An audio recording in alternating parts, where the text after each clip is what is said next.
उस रात आग ने मेरा सब कुछ खत्म कर दिया। धुआं मेरा दम घोट रहा था और मैं डेलिमार के लिए चिल्ला रही। मैं उसकी क्रिब तक पहुंचने के लिए आग की लपटों से होते हुए गुजर रही थी। मैं अपनी बेटी को बचाना चाहती थी। मेरी बच्ची अंदर थी, मुझे उससे बचाना ही था। लेकिन जब फायरमैन ने मुझे वापस खींचा तब मैं समझ गई थी कि सब कुछ खत्म हो गया है। बाद में उन्होंने मुझे बताया कि घर में उन्हें किसी बच्चे के होने का सुराग नहीं मिला सिवाय राख और खंडर के। उन्होंने कहा कि आग ने सब कुछ खा लिया, लेकिन अंदर ही अंदर मुझे ऐसा लग रहा था जैसे कुछ ठीक नहीं है। लोगों ने इसे मेरा दुख कहा।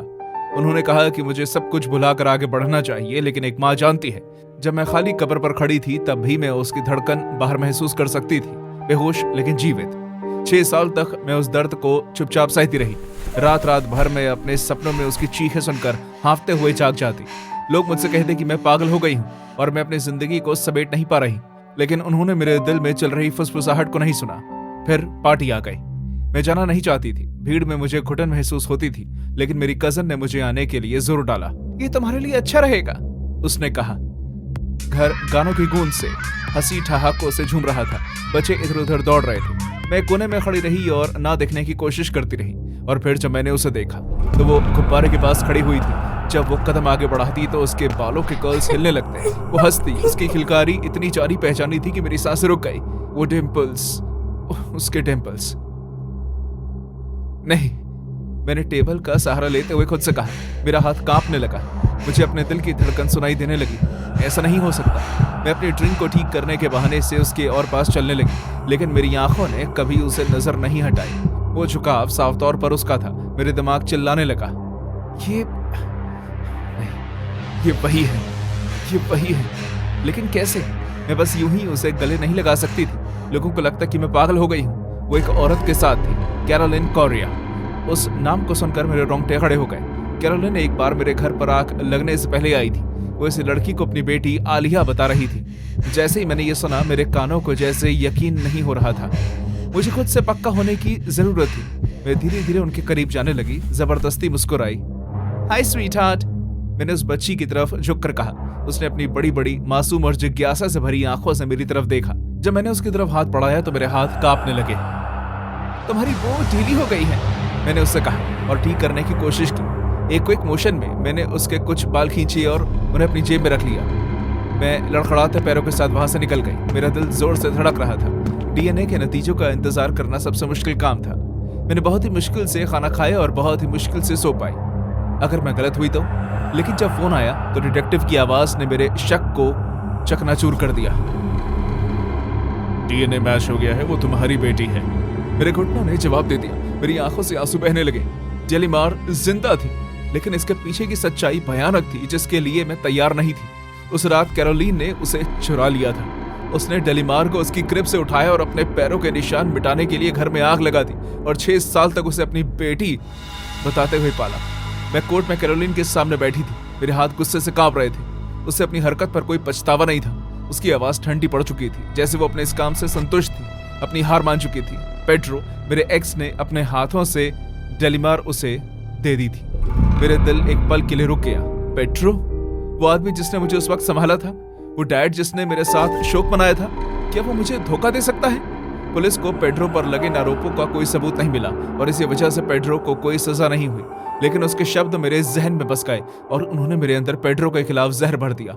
जिस दिन मैं डेलिमार से एक बार फिर हमेशा हमेशा के लिए मिली, वो दिन मेरे लिए सबसे खुशी दिन होना चाहिए था। लेकिन उसने मुझे नहीं पहचाना। वो कैरोलीन से चिपक गई और उस औरत के लिए रोने लगी जो उसे मुझसे चुरा के ले गई थी। मैं उसके लिए गाना गाती और उसे उस वक्त की बातें बताती। धीरे धीरे उसने मेरी बात पर यकीन करना शुरू किया। उसका नन्हा हाथ मेरी तरफ बढ़ने लगा, लेकिन हम दोनों के जख्म बहुत गहरे थे।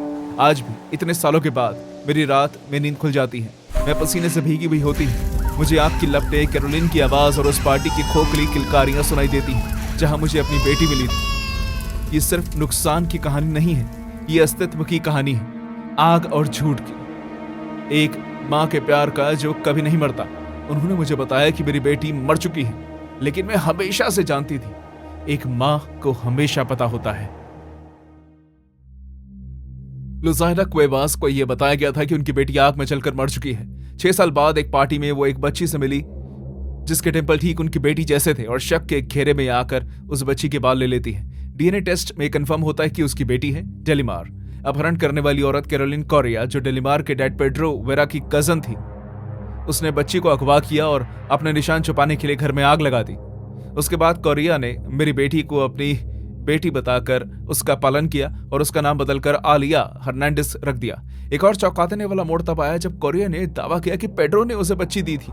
ये एक ऐसा आरोप था जिसे पेड्रो ने कभी स्वीकार नहीं किया। मैं बाहर खेल रही थी जब उसने मुझे देखकर हाथ हिलाया। ए एमिली, क्या तुम एक मजेदार चीज देखना चाहती हो? मैं हिचकिचाई नहीं, मैंने उसे पहले भी बाहर देखा था। हमेशा अपने आप में रहना। मेरे 7 साल का पड़ोसी नथानियल, इसलिए मैं अपने घर के आंगन टाप कर उसके घर के आंगन में चली गई। वो अपने घर के दरवाजे पर खड़ा हुआ था और मुस्कुरा रहा था। उसने अपने हाथ को खरोच खरोच कर उसका जख्म बना दिया था और उससे खून निकल रहा था। हाँ, बच्चे कभी कभी अजीब बर्ताव कर सकते हैं, लेकिन उस वक्त मैं सिर्फ 5 साल की थी और मुझे ज्यादा समझ नहीं थी। मुझे अपने जन्मदिन पर वीजा बोर्ड मिला है, उसने शांत, बहुत ही शांत आवाज में मुझसे कहा। वो हमें हमारा फ्यूचर बताता है, क्या तुम ट्राई करोगी? मैं नहीं जानती थी कि वीजा बोर्ड क्या है, लेकिन फ्यूचर देखने का आइडिया बहुत दिलचस्प था। वो मुझे बेसमेंट में लेकर गया। हमारे वजन से सीढ़ियों में आवाज हो रही थी। हर एक कदम आगे बढ़ाने पर हवा और ठंडी होती जा रही थी। मेरे छोटे कदमों को भारीपन महसूस हो रहा था, जैसे वो घर मुझे चाहता ही ना हो। जब हम बेसमेंट में पहुंचे, उसने लाइट जलाई। उसकी रोशनी इतनी कम थी कि कमरे में कोई असर महसूस नहीं हुआ। मुझे अच्छा नहीं लगा, मैं घर जाना चाहती थी। थोड़ा इंतजार करो, उसने मुझे उस अंधेरे कमरे में अंदर ले जाते हुए कहा। ये बहुत मजेदार होगा। लेकिन ये मजेदार नहीं था, ये बिल्कुल भी मजेदार नहीं था। जैसे मैं पीछे मुड़ी, मुझे अपने गले पर उसके हाथ महसूस हुए। ठंडी उंगलियों ने मेरे गले को पकड़ रखा था और मैं सांस नहीं ले पा रही थी। मेरा दिल जोर से धड़कने लगा। मुझे घबराहट महसूस हुई। मैं अपने हाथ पांव चलाने लगी और उसके हाथ अपने ऊपर से हटाने की कोशिश करने लगी, लेकिन वो मुझसे कई ज्यादा ताकतवर था। उसने मेरे कानों में कहा, मैं तुम्हें गायब कर दूंगा। उसकी उंगलियों के नाखून मेरी स्किन में गड़ने लगे और उसने अपनी ग्रिप और कस दी। उसकी पापड़ी पर लगा हुआ खून मुझे अपनी स्किन पर चिपचिपा महसूस होने लगा। उसने मेरे पूरे शरीर पर अपना हाथ फेरना शुरू कर दिया और मेरे कपड़ों को खींचने लगा और मेरी बाहों पर अपने नाखून से खरोंचे लगाने लगा। मेरे चारों ओर छाया अंधेरा और गहरा होता जा रहा था। मेरी दुनिया घूम रही थी, मेरा सर चकरा रहा था और मैं उस हवा के लिए हाँफ रही थी जो वहां थी ही नहीं। और फिर जैसे ही मुझे बेहोशी का एहसास होने लगा, मैंने कुछ सुना। एक नरम आवाज, एक औरत के धीरे से चिल्लाने की आवाज। नेथन, रुको, तुम उसे नुकसान पहुंचा रहे हो। वो नथानियल की मॉम की आवाज थी। वो जल्दी से दरवाजे से भाग कर आई। उनके चेहरे पर डर का एहसास था। उन्होंने ताकत लगाकर मुझे नेथन के हाथों से छुड़ाया। मेरे गले पर पड़ रहा दबाव हट गया, लेकिन मेरा शरीर अभी भी कांप रहा था। मेरी छाती सांस लेने के लिए बेताब हो रही थी। मुझे मुश्किल से ही कुछ दिखाई दे रहा था। मुश्किल से कुछ समझ में आ रहा था कि मेरे साथ क्या हुआ था। मैं उनके घर से भागी। उस वक्त मुझे नहीं पता था कि मैं किस चीज से भाग रही हूँ। नथानियल सिर्फ एक अजीब बच्चा नहीं था, वो बड़े होने के साथ साथ एक बहुत ही भयानक इंसान बन रहा था। मैंने कभी इस बारे में किसी को नहीं बताया, न अपने पेरेंट्स को, न पुलिस को। मैं नहीं बता पाई। मैं समझ नहीं पा रही थी कि क्या हो रहा है, उसने मेरे साथ क्या किया है। लेकिन जैसे जैसे मैं बड़ी होती गई, वो यादें वापस आने लगी और चुभने लगी और गहरी लगने लगी। वक्त बीतता गया और मैं अपने टीन्स में आ गई, जब एक दिन मैं अपनी मॉम से किसी को फोन पे बात करते हुए सुनती हूँ, नथानियल पार्चोना। ये मुझे किसी थप्पड़ की तरह महसूस हुआ। उसे अपहरण करने और बदतर चीजों के लिए गिरफ्तार किया गया है, उन्होंने कहा। उन्हें वहां से शरीर के अंग मिले हैं। उसके फ्रीजर से मेरे पेट में मरोड़ उठने लगे। मुझे वो रात आज भी याद है। उसकी ठंडी उंगलियां, काला बेसमेंट, खतरनाक मुस्कान, वो सब सामने दिखाई देने लगे। लेकिन ये सबसे बुरा हिस्सा नहीं था। जैसे जैसे मैंने और ज्यादा खोज की, मुझे और भी भयानक चीजों का पता चला। वो अपने स्टोर पर मीट बेचता था, डियर बर्गर, हिरण के मांस की स्पेगेटी, मीट पाइस। लेकिन पड़ोस में किसी को यह नहीं पता था कि यह मीट कहां से आता था। उन्हें लगता था कि वो जिन जानवरों का शिकार करता था, ये उन्हीं का मीट है, लेकिन वो गलत है। उन्हें यह नहीं पता था कि नथानियल पार्चोना इस स्टोर की मदद से उन बच्चों के शरीर से छुटकारा पाता था जिन्हें वो जान से मार देता था। वो उनके टुकड़े करता जब वो जिंदा होते थे और फिर उनके मांस को हिरण का मांस कहकर बेचता। उनके शरीर के अंग काटता और खून बहने देता और फिर इन खास मील्स की तैयारी करता। कुछ पड़ोसियों ने अजीब स्वाद की शिकायत भी की, लेकिन वो इस बात को हंसकर टाल देते और कहते कि ये जंगली जानवर है। पुलिस को उसके फ्रीजर में बचे हुए शरीर के हिस्से मिले, एक बच्चे का सर, एक छोटे बच्चे का, जिसे उसने एक जार में रखा हुआ था। उसके हाथ को चीरकर सिंक में फेंका हुआ था। और इससे भी डरावनी बात, नथानियल के पास तस्वीरों का संग्रह था। उन बच्चों की तस्वीरें जो उसने उन्हें मारने से पहले ली थी, जो उसके बेसमेंट में लटकी हुई थी, जिसे वो ट्रॉफी वॉल कहता था। मैं सांस नहीं ले पा रही थी। मैं उन बच्चों के बारे में सोचना बंद नहीं कर पा रही थी। मैं कितने करीब थी, उन जैसों में शामिल होने के कितने करीब। मैं उसे खाना बनाते हुए सोचने लगी, उन बच्चों के शरीर के अंग को इस्तेमाल करते हुए मेरे पेट में मरोड़ उठने लगे और फिर मुझे एहसास हुआ कि मैं उसकी अगली शिकार हो सकती थी। जैसा मैंने सोचा था, सच्चाई उससे कई ज्यादा भयानक थी। नथानियल बारजोना ने मुझे जान से मारने की कोशिश की थी, लेकिन मैं जिंदा रहने में सफल रही।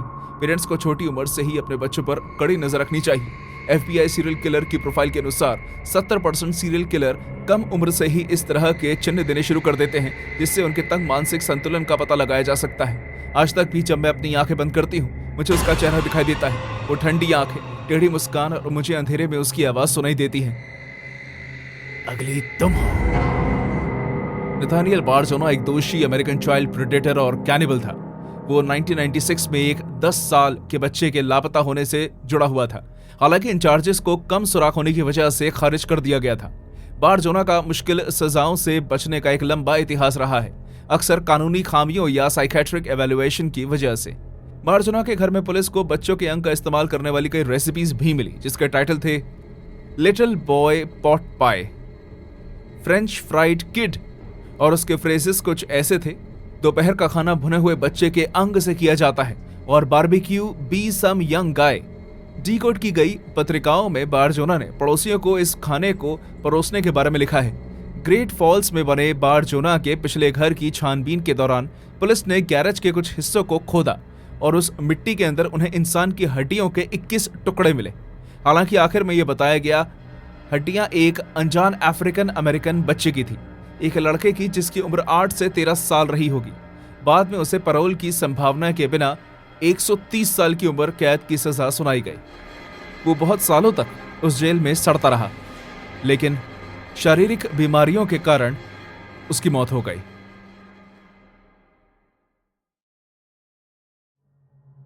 साउथ कैरोलिना की सबसे मशहूर लॉ फर्म मर्डॉ एंड सन्स पे इंटर्नशिप मिलना मेरे लिए किसी सपने से कम नहीं था। एलेक्स मर्डॉ, जो इस जगह का सबसे महत्वपूर्ण व्यक्ति था, उनके पास बहुत से गुण थे, जैसे उनका आपकी आंखों में आंखें मिलाकर देखना, उनकी मुस्कान जिसमें आत्मविश्वास झलकता था, जो आपको उस कमरे में खास इंसान महसूस करवाते थे। दुनिया के लिए एलेक्स एक समुदाय की नींव की तरह थे। मेरे लिए वो एक गुरु थे, एक लेजेंड।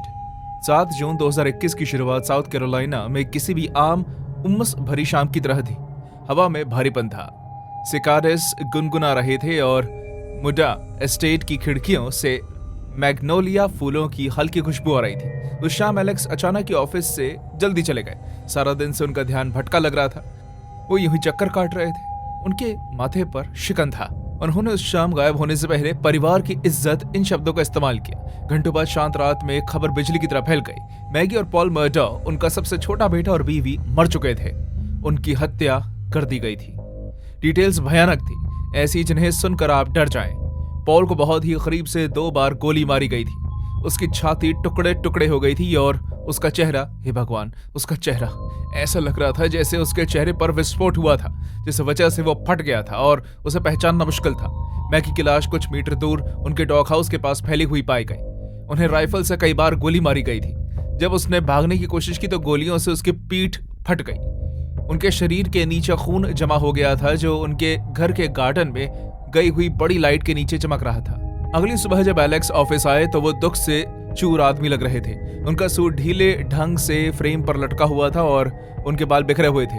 उनके हाथ में अपने परिवार की तस्वीर थी। उनके हाथ कांप रहे थे और आंख से आंसू बह रहे थे। वो चले गए, उन्होंने फुसफुसाकर कहा। उनकी आवाज कच्ची और टूटी हुई थी। उन पर दया न आना असंभव था। कोई इतना शक्तिशाली, इतना सम्मानित इंसान इतना नुकसान कैसे सह सकता था? लेकिन जैसे ही मैंने उन्हें देखा, मुझे कुछ महसूस हुआ। उनकी सिसकियां बहुत नापी तोली लग रही थी। उनकी नजरें कमरे के चारों ओर घूम रही थी, जैसे वो हम सब के रिएक्शन पर नजर रख रहे हों। इसके बाद के दिन धीरे धीरे अंधकार में बदल गए। ऑफिस में चारों ओर कानाफूसी शुरू हो गई। हत्या की रात एलेक्स के ठिकाने के बारे में सवाल, आर्थिक तंगी की अफवाहें। एक शाम देर तक जब मैं केस फाइल संभाल रही थी तो मेरी नजर पुराने कागजों के ढेर में पड़े एक लेजर पर पड़ी।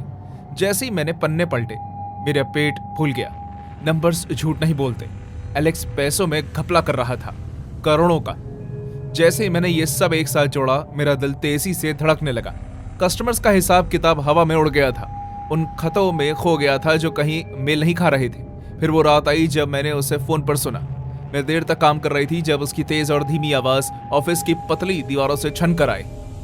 सब कुछ बिखर रहा है, उसने हल्की आवाज में कहा। हमें जल्द कुछ करना होगा, वो इसकी तह तक जा रहे हैं। उसकी आवाज ठंडी पड़ गई थी। अब उसमें वो जोश नहीं था जिससे वो सभी को प्रभावित कर लेता था।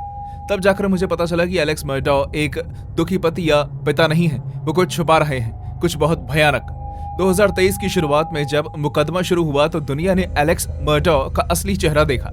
प्रोसिक्यूशन ने उसकी बहुत ही संभाल कर बनाई गई झूठी छवि का पर्दाफाश किया, जिससे वो एक कर्ज में डूबे हुए व्यक्ति की तरह सामने आया जो अपने गुनाह छुपाने के लिए बेताब था।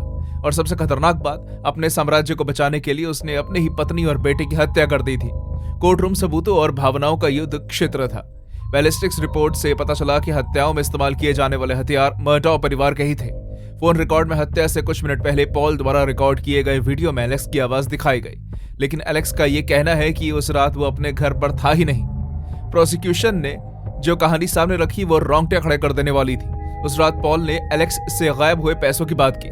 बहस काफी बढ़ गई और गुस्से में एलेक्स ने अपने हाथ में एक बंदूक पकड़ ली। पहली गोली पॉल की छाती को चीरती हुई पीछे को जा गिरी, दूसरी ने उसके सर को उड़ा दिया। खून के धब्बे उनके डॉग हाउस पर फैल गए। उसे इतनी बेरहमी से मारा गया था कि उसका शरीर देखने लायक नहीं बचा था।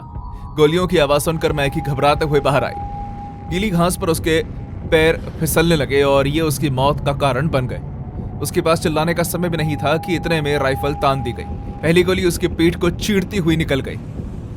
वो लड़खड़ाती, हांफती, रेंगने की कोशिश करने लगी, लेकिन अगली गोली ने उसे हमेशा के लिए चुप कर दिया। मैं गैलरी में हैरान बैठी रही क्योंकि स्क्रीन पर अपराध की तस्वीरें दिखाई जा रही थी। लाशें, खून से भरी घास, बिखरी हुई गोलियां। ऐसा लग रहा था जैसे आप किसी बुरे सपने को देख रहे हो। जब एलेक्स ने गवाही दी तो वो रोने लगा। उसकी आवाज कांप रही थी क्योंकि वो अपनी गवाही का दावा कर रहा था। मैं अपने परिवार से प्यार करता था, उसने कहा। उसके चेहरे पर आंसू बह रहे थे, लेकिन उसके आंसू खोखले लग रहे थे। ऐसा लग रहा था जैसे उसने इस बयां की प्रैक्टिस की हुई थी। मर्डॉ मर्डर केस का मामला साउथ कैरोलिना के जाने माने वकील एलेक्स मर्डॉ के इर्द गिर्द घूमता है, जिस पर जून 2021 में परिवार की जायदाद के पीछे अपनी पत्नी मैगी और बेटे पॉल की हत्या करने की साजिश का आरोप लगाया गया है। पॉल पर 2019 में घातक बोट एक्सीडेंट के चार्जेस लगे थे। शुरुआत में इन आरोपों से इनकार करने के बाद एलेक्स पर 2022 में हत्या के आरोप लगाए गए। जब जांच शुरू हुई तो पैसों की हेरफेर, नशीली दवाओं की लत और धोखाधड़ी जैसे अपराधों का जाल सामने आया जो मर्डॉ से जुड़ी हुई थी। मार्च 2023 में उस पर बिना पैरोल के उम्र कैद की सजा सुनाई गई। इस मामले ने साउथ कैरोलिना लीगल एलीट्स के बीच भ्रष्टाचार पर प्रकाश डाला।